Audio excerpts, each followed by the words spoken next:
Joining me now, Republican strategist, former Trump campaign data and strategy director Matt Braynard, and Democratic strategist Kelly Grace Gibson. Kelly, to you first.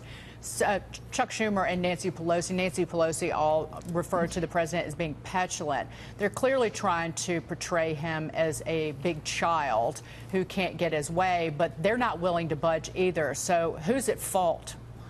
Well, I think, the president tweeted after the fact that some negotiations are best won by leaving the discussion. I think he's bringing strategy from a different sector. I think that to get the government open, he's going to have to work with Democrats in a way that he seems unwilling. I agree also that Democratic leadership need to work with him, and there has been discussion of some funding for border security, not the $5.7 billion that he wants for a structure, but just getting up and leaving is not really the way we do it here. So I think he needs to start to play the game, play this business the way this business gets played. Where's the compromise here, Matt?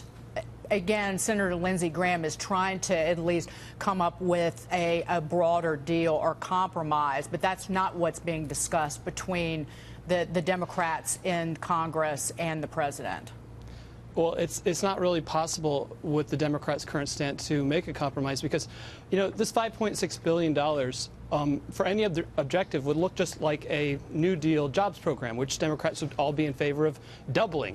What the Democrats are trying to do here is by denying the president the wall, they think that they're denying him re-election, and for them that's non-negotiable. So until they decide that that's not something not a hill they're going to die on anymore, something they're not going to oppose, then we're going to be at a standstill because there's no way this president's going to be signing a bill without funding for the #1 campaign promise, which earned him over 300 electoral votes. Well, Matt, I want to push you on this because the Wall Street Journal writes it's increasingly likely that President Trump declares a national emergency, over border security, tries to use Pentagon funds to pay for the construction of that, something that will be immediately fought in the courts. However, from an optics standpoint, he would try and make it look like a win for him, that you reopen the government, fund the government, and still say, I did what I promised my voters. I came up with the money for the wall, and it's the Democrats who are pushing back on it and fighting it in the courts.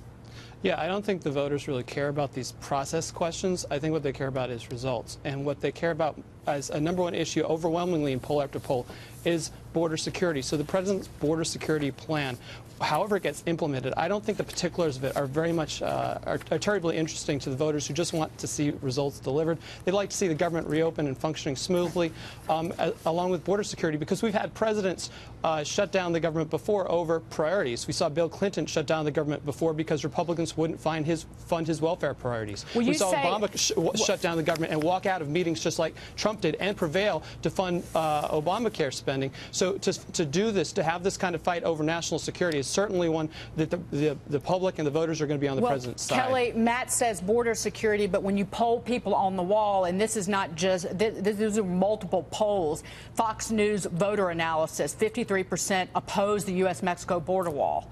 47% favor it. So the poll numbers, if you poll just on the wall, a majority of voters say no. Yeah, there's a couple of things there. Democrats are not standing in the way of funding border security. We are open for compromise. It's this particular $5.6 billion for a barrier or wall or whatever you want to talk about it. Please let me finish. Wait, Matt, when you talk over her, nobody can hear you. So let Kelly finish and then I'll let you speak. Yeah.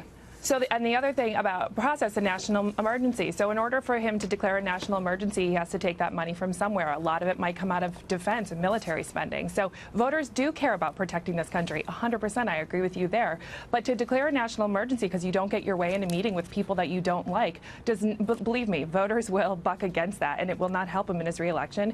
And Democrats are staying true to their voting base as well. And it is not that we're standing against security at the border. We're standing against this one singular narrow request that doesn't make any sense. Which Chuck Schumer voted for in 2006. So again, now they don't like it, but he liked it 12 years ago, 13 years ago. Matt, go ahead.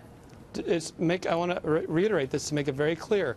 They believe that by denying him a physical barrier, they are denying him re-election, and that's why they're fighting so hard for it, and that's why they're depriving so many federal workers of their pay and slowing down the government in all the ways that the shutdown have impacted it. And we've seen this before. Presidents have priorities. They have walked out of meetings, as Obama did. They have refused to sign spending bills that reopen the government if they don't match their priorities, as both Clinton and Obama did. And our president is doing it now for a very important priority. And this $5.6 billion, it's not solely for a barrier. It's also for other tools to ensure our border security. So that's really what the Democrats are opposing. And if this was anything but a quote-unquote wall, they would be demanding it be doubled or tripled, because it's essentially a New Deal era style jobs program.